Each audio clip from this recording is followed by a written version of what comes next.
সকাল বা বিকেলের জলখাবারে কিংবা স্কুল অফিসের টিফিনে এই স্বাস্থ্যকর জলখাবারটা একবার বানিয়ে দেখতে পারেন। খুব কম সময়ে তৈরি হয়ে যায় আর খেতেও ভীষণ ভালো হয়।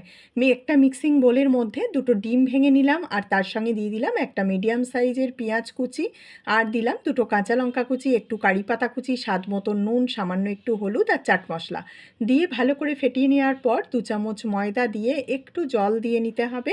খুব পাতলাও না আবার খুব ঘনও না, এরকম একটা ব্যাটার তৈরি করে নিলাম। পাউরুটির পিসগুলোকে ব্যাটারের মধ্যে ডুবিয়ে কম তেলে উল্টে পাল্টে একটু সময় নিয়ে ভাজতে হবে। আর এই সময় গ্যাসের আঁচ একদম কমিয়ে দিতে হবে। বাকি পিসগুলোকেও আমি একই রকমভাবে ব্যাটারে ডুবিয়ে ভেজে নেব। এই স্বাস্থ্যকর টিফিনটা একবার বাড়িতে বানিয়ে দেখতে পারেন। বাচ্চারা ভীষণ পছন্দ করবে আর খুব কম সময়ে তৈরি হয়ে যায়। আজকের রেসিপি ভালো লাগলে প্লিজ একটা লাইক করবেন।